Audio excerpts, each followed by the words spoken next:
In the final days, when the trumpets sound and the skies crack open, a figure will rise from the depths of the abyss. His name is Abaddon, the angel of destruction, a harbinger of chaos and death. As one of the key figures in the apocalyptic prophecy of the Bible, Abaddon's role in the end of the world is as terrifying as it is mysterious. Is he a demon, an angel, or something else entirely? And what role does he play in the final days of humanity? Join us as we uncover the truth behind Abaddon, his terrifying power, and the part he plays in the final chapter of existence.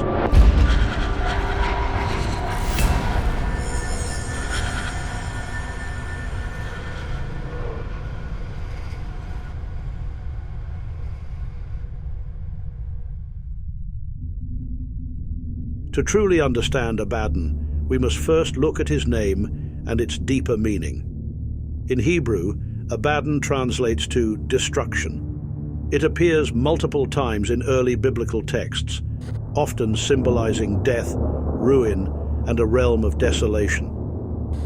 In some interpretations, Abaddon is not just a being, but a location, a place of torment and destruction where the wicked meet their end. In others, it refers to the personification of death and doom itself. Abaddon's presence is also deeply embedded in early Jewish mysticism. In the Book of Enoch, for example, Abadon is tied to the underworld, specifically the abyss. This concept, a deep chasm beneath the earth, is said to be the dwelling place of fallen angels, demons, and other chaotic entities. Within these early writings, Abaddon is described as the ruler of this pit, a key figure who stands at the edge of the boundary between life and death. While his form is not explicitly detailed in these ancient texts, his power and domain are clear. He controls the entrance to the abyss, a realm of eternal darkness and suffering. Abaddon is often linked with other apocalyptic figures, such as Samael, the angel of death, and Azazel, a demon cast into the wilderness in Jewish tradition. But unlike these figures, Abaddon is not merely an agent of death. He embodies the destructive force itself, overseeing the end of worlds. In some interpretations, he serves a divine role, as the destroyer sent by God to execute final judgment. In others, he is viewed as a malevolent force of chaos, a demon who seeks to undo the very fabric of creation. One thing remains certain: Abaddon's connection to the abyss and his role as its gatekeeper place him in the heart of apocalyptic prophecy, a figure of both dread and destiny. In Revelation 9:1-11, he emerges as a central figure in the series of apocalyptic visions, specifically during the sounding of the fifth trumpet, one of the heralds of the end of days. The passage begins with an angel descending from the heavens with a key to the bottomless pit.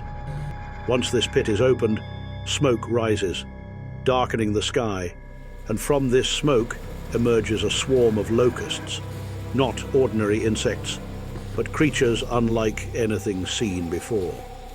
These locusts have the faces of men, the hair of women, the teeth of lions, and tails like scorpions. Their purpose? To torment humanity. He leads the locusts not to kill, but to inflict divine punishment upon the unfaithful.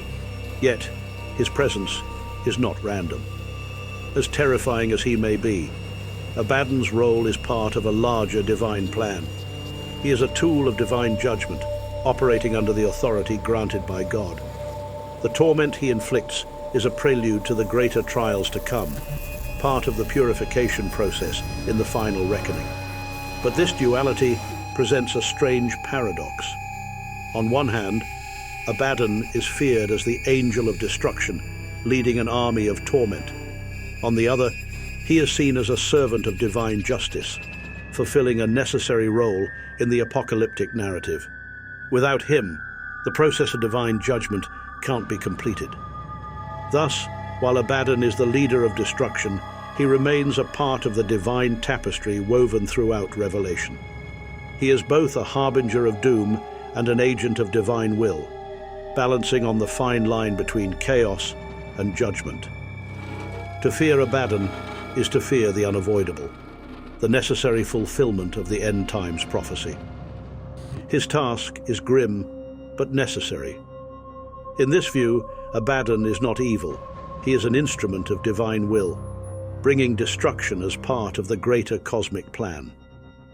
His title as the Angel of the Abyss reflects this alignment, a servant who carries out God's orders, no matter how devastating they may be. But this interpretation is not universal. In Jewish mysticism and occult traditions, Abaddon's identity becomes more ambiguous. While some view him as an angel, others see him as a demon, perhaps even a fallen angel cast into the abyss. In these interpretations, he is no longer a mere servant of God, but a ruler of the underworld, commanding forces of chaos and destruction. Here, Abaddon's connection to the abyss takes on a darker meaning. Rather than acting under divine orders, he becomes a figure of rebellion, perhaps akin to Lucifer or other fallen angels who have been cast out of heaven.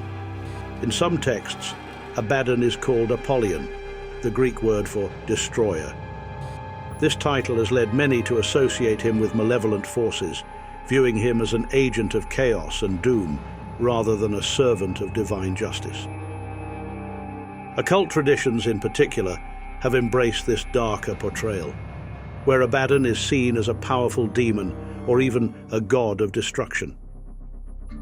He is a figure who embodies both light and darkness, a being whose purpose is destruction, but whose alignment depends on the perspective of the observer.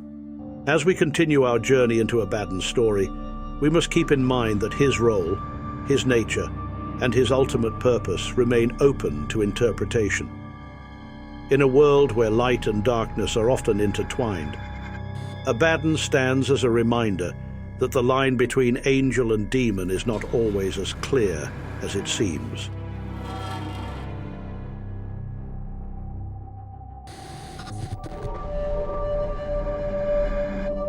As the angel of destruction, his imagery carries profound meaning, tied to the ultimate form of divine wrath. At the heart of Abaddon's symbolism lies the abyss, a realm beyond the reach of light and order. For Abadon to be its ruler is no coincidence. He embodies the return of that chaos, a reminder that the world, once brought into existence, can just as easily be undone. Then there is the Locust Army, a swarm of creatures so fearsome and unnatural that their appearance alone strikes terror into the hearts of humanity. These locusts are not merely insects, but the physical manifestation of divine judgment, reflecting a punishment worse than death, suffering without end. Their appearance during the fifth trumpet signifies the end of mankind's control over its own fate. In this sense, Abadon himself becomes a figure of inevitable destruction, a force that, once unleashed, cannot be stopped. But Abadon is not alone in representing destruction. Across the world's mythologies, similar figures stand as symbols of divine or cosmic wrath. Take, for example, Shiva, the destroyer, from Hindu mythology. Shiva's role in the cycle of creation is not to build, but to destroy, clearing the way for rebirth and renewal. Like Abaddon, Shiva's power is absolute, necessary, yet terrifying. Similarly, in Norse mythology, the great wolf Fenrir serves as another figure of chaos and destruction. Fenrir's breaking of his chains signals the beginning of Ragnarok, the end of the world in Norse belief. Like Abaddon, Fenrir is not an isolated force of evil, but a necessary player in the cosmic order, bringing about the destruction of the old world to make way for the new. In these mythological traditions, destruction is not mindless chaos, but a carefully orchestrated force that plays a crucial role in the universe. Abaddon, Shiva, and Fenrir are all bound to the cycles of creation and destruction. Their actions mark the end of one era and the beginning of another. The imagery of Abaddon, from his dark realm to his army of tormentors, is a reminder that even in destruction, there is purpose. As with Shiva and Fenrir, Abaddon's destruction serves the greater will of the divine. His locusts, his abyss, and his power are symbols of a cosmic truth. Nothing lasts forever. But in the ashes of what has been destroyed, the seeds of something new may yet take root.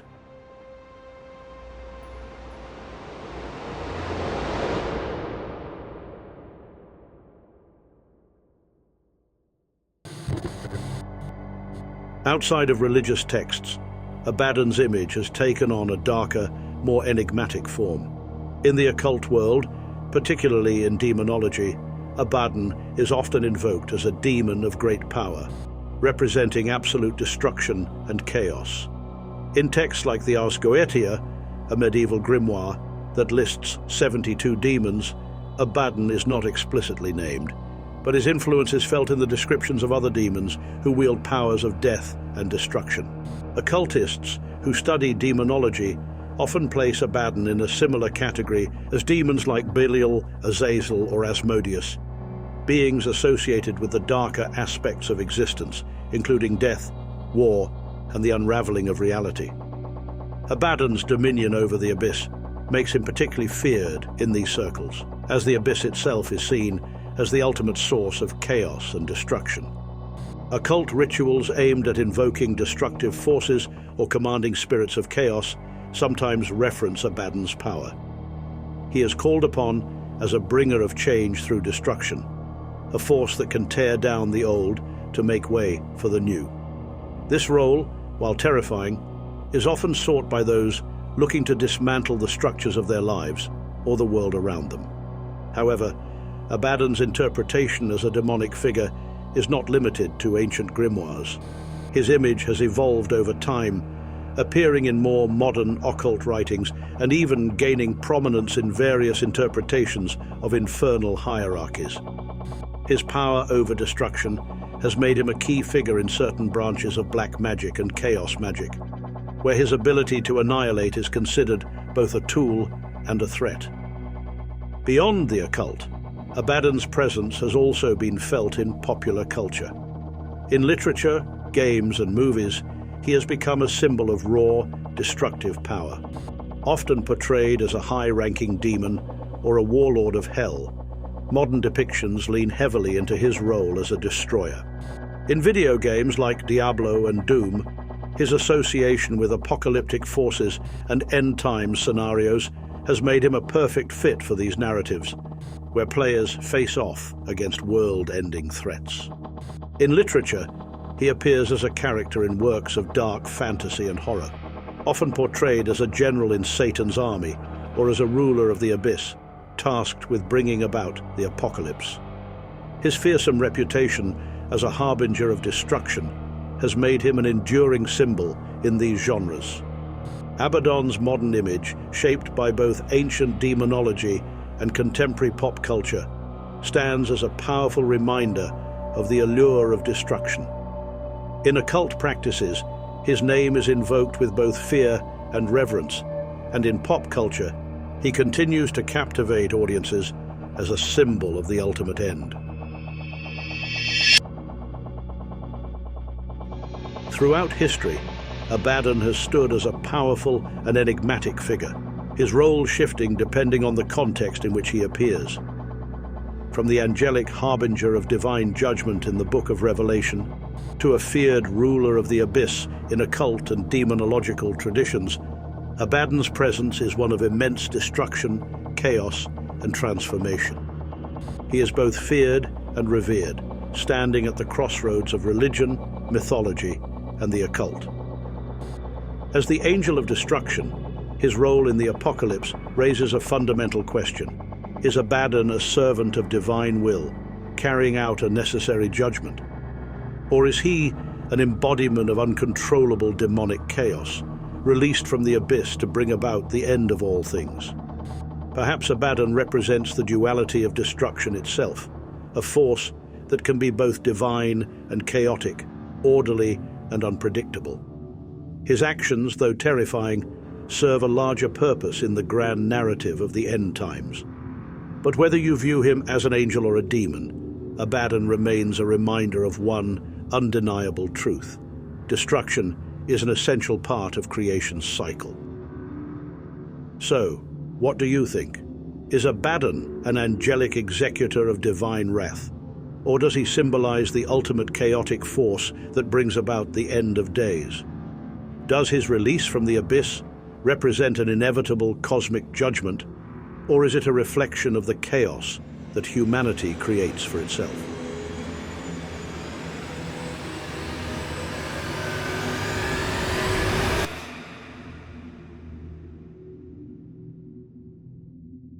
Thank you for delving into the abyss with us. Abaddon, villain, hero, or something in between? Share your thoughts in the comments below. If you enjoyed this journey into the end times, be sure to hit like and subscribe so you don't miss our next deep dive into the forbidden. And until next time, may the light guide you through the shadows of the unknown.